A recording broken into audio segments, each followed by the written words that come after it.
नमस्कार दोस्तों, आज मैं आपके लिए एक और कहानी लेकर आया हूँ। ये कहानी काफ़ी ज़्यादा हैरान करने वाली है, लेकिन इस कहानी के अंदर जुर्म हुआ है, मगर इस जुर्म से हमारे समाज के अंदर रह रहे हैवानों को एक सबक मिला है और एक मिसाल भी कायम हुई है। दरअसल एक महिला ने युवक से परेशान होकर कुछ इस तरह का बड़ा कदम उठाया, जिससे उसका गांव बिहार क्या, अब पूरा भारत जो है वो हैरान हो गया है। यह मामला बिहार के सीतामढ़ी के गांव बड़हरवा का है, जहां पर एक 30 साल की शादीशुदा महिला अपने गांव में रहा करती थी। अक्सर वो अपने घर की ज़रूरतों का सामान लेने के लिए गांव के बाजार जाया करती थी। कभी कभी वो दूसरे गांव भी जाया करती थी, लेकिन उसी के गांव का एक मनचला उस पर नजर बनाए हुए था। उस मनचले के अंदर हवस थी उस महिला के लिए, जिसे वो मिटाना चाहता था। लेकिन महिला जब भी अपने घर से बाहर निकलती, वो मनचला जो है उसका पीछा करना शुरू कर देता, और ऐसा वो लंबे समय से करता हुआ आ रहा था। महिला हमेशा खामोश रहती, और महिला की खामोशी का जो है वो मनचला हमेशा फायदा उठाया करता था। और हद तो तब बढ़ गई जब महिला की खामोशी को उसने समझा सहमति, यानी महिला के कुछ ना बोलने पर उसने और अपनी हरकतों को आगे बढ़ा दिया। पहले वो महिला को सिर्फ बाजार देखने जाया करता था, लेकिन धीरे धीरे उसने महिला की तरफ अश्लील हरकतें भी करना शुरू कर दी। इतना ही नहीं, एक दिन तो ये हुआ कि जब महिला उसे एकांत जगह में मिली तो उसने महिला को पकड़ भी लिया। खैर, धीरे धीरे समय बीतता गया और महिला उसकी इस हरकतों से बेहद ही ज़्यादा परेशान हो गई। लेकिन इस परेशानी को दूर करने के लिए महिला ने एक प्लान बनाया, और एक दिन उसने उस लड़के को इशारा करके अपने पास बुलाया और उससे कहा कि मैं तुमसे किसी सुनसान जगह पर मिलना चाहती हूं, जहां पर सिर्फ मैं और तुम हो। अब लड़के ने समझा कि महिला शायद उसके इन हरकतों को पसंद करने लगी है, और महिला भी उसके साथ अब सहमत हो गई है, यानी महिला खुद उससे अब मिलना चाहती है। लड़का काफ़ी ज़्यादा खुश हो गया, उसके मन में लड्डू फूटने लगे।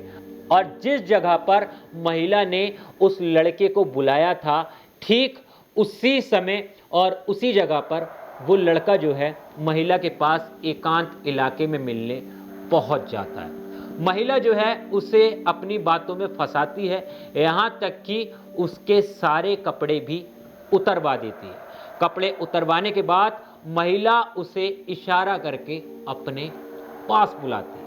अब जैसे ही महिला उसे अपने पास बुलाती है और वो लड़का महिला के पास शारीरिक संबंध बनाने के लिए उसके करीब आता है, महिला तुरंत मौके का फायदा उठाते हुए लड़के का प्राइवेट पार्ट ब्लेड से काट देती है और काट कर उसके हाथ में दे देती है। क्योंकि महिला पहले से ही उससे बेहद ज़्यादा परेशान हो गई थी, क्योंकि लड़के की कुछ हरकतें ही ऐसी थी जिसे महिला अब बर्दाश्त नहीं कर पा रही थी। और महिला ने पूरी प्लानिंग के साथ, यानी उसे उस स्थान पर बुलाया था, और महिला अपने साथ ब्लेड लेकर भी गई थी। अब लड़का जब देखता है कि उसका प्राइवेट पार्ट कट चुका है और खून से लहूलुहान हो रहा है, उसका खून बेहद ज़्यादा निकलने लगा है, तो वो अपनी जान बचाने के लिए अपने गांव की तरफ भागता है। और भागते भागते वो देखता है कि उसका खून बेहद ही ज़्यादा निकलने लगा है। और इसी बीच उसे कुछ गांव वाले जो हैं वो उसे नग्न अवस्था में देख लेते हैं, और जब देखते हैं कि को काफ़ी ज़्यादा खून निकल रहा है, तो गांव वाले उस लड़के की मदद करते हैं और उसे आनंद फानंद में पासी के एक प्राइवेट अस्पताल के अंदर ले जाते हैं, जहां पर उसका इलाज चल रहा है। अब ये मामला धीरे धीरे जब गांव को पता चलता है तो पूरे एरिया में फैल जाता है, पूरे बिहार में फैल जाता है, और अब पूरे भारत में ये मामला काफ़ी ज़्यादा चर्चित हो जाता है। अब इस पूरे मामले की जानकारी पुलिस को मिली। गांव वाले ने इस पूरे मामले की जानकारी जो है पुलिस को दी। अब पुलिस भी इस पूरे मामले पर जांच पड़ताल कर रही है, लेकिन खैर इस पूरे मामले को पुलिस जो है वो अभी कुछ भी नहीं बोल पाई है, और सब कुछ अभी पुलिस ने जो है एफआईआर होने तक महिला का और उस युवक का नाम जो है वो छुपा के रखा है। और इस गांव के जो एसपी हैं मनोज कुमार, जो इस एरिया के एसपी हैं मनोज कुमार, वो बताते हैं कि अभी इस मामले की जानकारी उनको सिर्फ गांव के द्वारा दी गई है।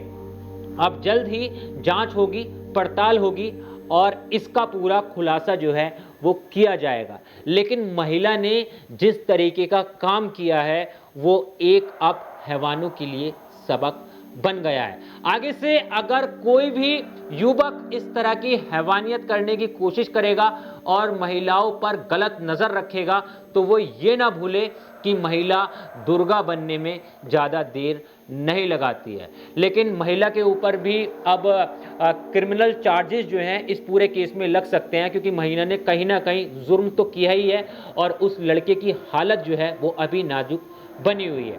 मगर इस पूरे मामले पर, इस पूरी कहानी पर आप क्या सोचते हैं? महिला ने कितना ठीक किया, कितना गलत किया, और इस तरह के हैवानों को किस तरह का सबक सिखाना चाहिए वो भी आप हमें कमेंट में ज़रूर बता के जाना। और हाँ, आप मेरी इन कहानियों को बेहद ही ज़्यादा पसंद कर रहे हैं, अगर आप इसी तरह की कहानियों में इंटरेस्ट रखते हैं और इस तरह की जो मुद्दे होते हैं, इस तरह की जो कहानियाँ होती हैं, आप चाहते हैं कि मैं उन्हें अक्सर हमेशा आपके सामने लाता रहूं, आपसे रूबरू कराता रहूं, तो प्लीज़ मेरे साथ जुड़ना मत भूलना, मेरे चैनल को भी फॉलो कर लेना। मैं आपसे मिलता हूं फिर किसी और नई कहानी के साथ। जय हिंद।